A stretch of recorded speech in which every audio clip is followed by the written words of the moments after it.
আসসালামু আলাইকুম, আমি মোহাম্মদ সুজন। আজ আমি আলোচনা করব একটি অত্যন্ত গুরুত্বপূর্ণ টেডেক্স টক ভিডিও নিয়ে, যার শিরোনাম women power mobility for the future.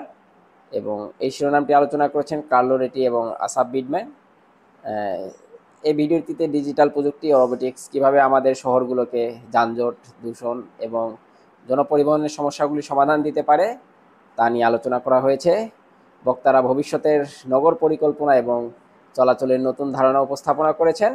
আলোচনার মূল পয়েন্টসগুলো হচ্ছে: 1 নাম্বার, কম গাড়ি বেশি মানুষ। তারা এমন একটি শহরের ধারণা তুলে ধরেন যেখানে গাড়ির সংখ্যা কম এবং মানুষের সংখ্যা বেশি থাকবে এবং পরিবহন ব্যবস্থা গড়ে উঠবে।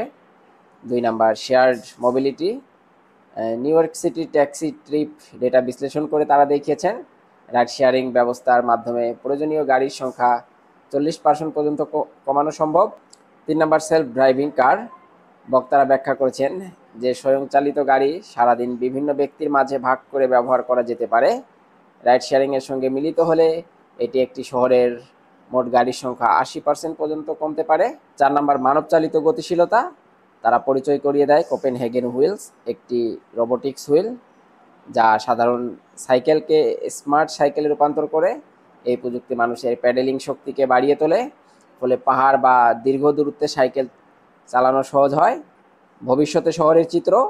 তারা এমন শহরের কল্পনা করেন যেখানে গাড়ির সংখ্যা উল্লেখযোগ্যভাবে কম, মানুষের জন্য আরও খোলা জায়গা, টাইমস স্কোয়ারের মতো রূপান্তরই অনুপ্রেরণা, প্রযুক্তি ও অভিজ্ঞতার ভারসাম্য। তারা বলেন এমন প্রযুক্তি তৈরি করার চ্যালেঞ্জ যেখানে রোবোটিক্স থাকবে কিন্তু তা প্রাকৃতিক অভিজ্ঞতা যেন বাধাগ্রস্ত না করে।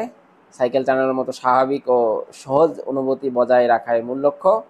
এই ভিডিওটি আমাদের দেখায় যে আধুনিক প্রযুক্তি কেবল যাতায়াতকে দ্রুত করতে নয়, বরং নগর জীবনকে আরও মানবীয়, টেকসই এবং বসবাসযোগ্য করে তুলতেও সহায়তা হবে।